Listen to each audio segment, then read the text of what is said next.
Digital arrest से जुड़ी ये बड़ी खबर सामने आ रही है ग्वालियर से। लगातार डिजिटल अरेस्ट के मामले बढ़ते जा रहे हैं।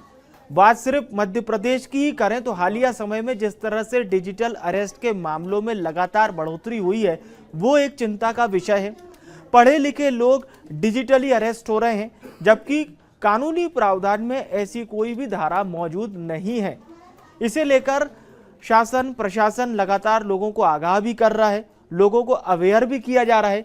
लेकिन अब ग्वालियर में जिला मलेरिया अधिकारी डिजिटल अरेस्ट का शिकार हुए हैं।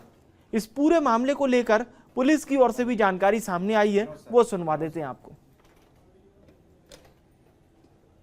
ग्वालियर के जो है मलेरिया अधिकारी हैं विनोद दोनेरिया, उनके पास एक टेलीफोन आया कि ट्राई के नाम से कि आपका मोबाइल 2 घंटे बाद बंद हो रहा है, आपके जो है अकाउंट से संदिग्ध लेन देन हुआ। फिर थोड़ी देर बाद दूसरा फ़ोन उनके पास एक पुलिस ऑफिसर का आया और पुलिस ऑफिसर द्वारा बताया गया कि आप मनी लॉन्ड्रिंग केस में आपका नाम आया है, आपके अकाउंट से संदिग्ध लेन देन हुआ है और आपको जो है पुलिस द्वारा डिजिटल अरेस्ट किया जा रहा है। काफ़ी देर तक उनको डिजिटल अरेस्ट के नाम पर रखा गया। इसी बीच में उनके एक परिचित हैं, हमारे वरिष्ठ पुलिस अधिकारी हैं IPS राकेश सगर साहब, उनका फ़ोन आने से उनको पूछा तो उनके द्वारा बताया गया कि इस प्रकार से कोई डिजिटल अरेस्ट नहीं होता। तो उन्होंने फ़ोन काट दिया और इस प्रकार वो एक बड़े फ्रॉड होने से बच गए हैं।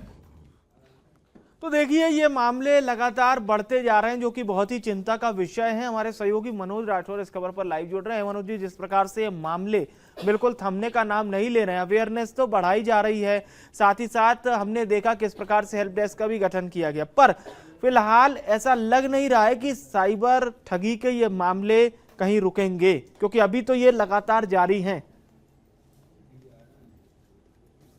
विवेक, बिल्कुल ये इंडिया की नहीं बल्कि ये ग्लोबल समस्या है, क्योंकि हर जगह जो है वो इस तरीके से जालसाज नए नए तरीक़ों से जो है वो साइबर ठगी का शिकार लोगों को बनाते हैं। हालांकि मध्य प्रदेश की बात करें तो मध्य प्रदेश में तेज़ी से डिजिटल अरेस्ट के मामले सामने आए। राजधानी भोपाल हो, ग्वालियर हो, इंदौर हो, जबलपुर हो या फिर दूसरे ज़िले, वहाँ से इस तरीके की शिकायतें लगातार साइबर क्राइम ब्रांच में पहुँच रही है। लेकिन सबसे बड़ी बात यह है कि तरीका बदला, लेकिन साइबर ठग जो है अब वो डिजिटल अरेस्ट, यानी पहले भी वो डराते थे, पहले प्रलोभन देते थे, प्रलोभन और लालच के जरिए जो है लॉटरी खुलने के का लालच दिया जाता था, या फिर उन्हें पैसे डबल करने का लालच दिया जाता, या फिर दूसरा प्रलोभन का तरीका, उस तरीके से फंसाते थे। लेकिन अब जो है डिजिटल अरेस्ट के जरिए सीधे तौर पर विवेक धमकी दी जाती है, यानी उन पर मानसिक रूप से दबाव बनाया जाता है कि आपने ऐसा किया होगा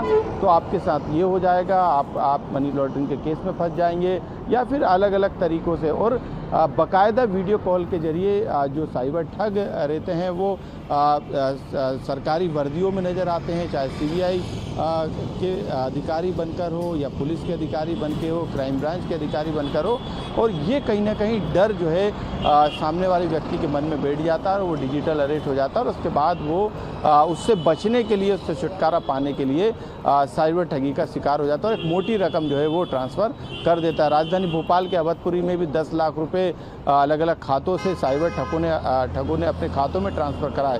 तो एक बड़ा रैकेट है, ग्लोबल रैकेट है, जिसको पकड़ पाना शायद अभी की तकनीक के हिसाब से पुलिस के लिए बड़ा मुश्किल होगा। हालांकि पुलिस भी अब तकनीक पर काम कर रही है। मध्य प्रदेश में साइबर हेल्प डेस्क बनाए गए, लेकिन भले ही ये डेस्क बना दिए गए हैं, लेकिन पुलिस तो वही पुरानी है। पुलिस को अब तकनीक और हाईटेक होने की ज़रूरत है, ताकि इस तरीके के मामले में यदि पीड़ित शिकायत करता है तो उसकी शिकायत पर तत्काल एक्शन लिया जाए और ठगों को गिरफ्तार किया जाए। साथ में आम जनता की भी विवेक सबसे बड़ी जिम्मेदारी है कि उसको सतर्कता बरतनी चाहिए। इस मामले में संबंधित विभाग या संबंधित डिपार्टमेंट या पुलिस से मदद लेनी चाहिए, और जरा सी उसकी लापरवाही की वजह से ये घटनाएं होती हैं और इस तरीके के ठगी के शिकार आम जनता होती है। तो सतर्कता और जागरूकता की कहीं ना कहीं कमी है। यही कारण है कि इस तरीके के मामले मध्य प्रदेश में बढ़ते जा रहे हैं। आपने सही कहा कि अवेयरनेस तो बढ़ाई जा रही है, लोगों को समझ में भी आ रहा है, लेकिन इन मामलों पर कहीं ना कहीं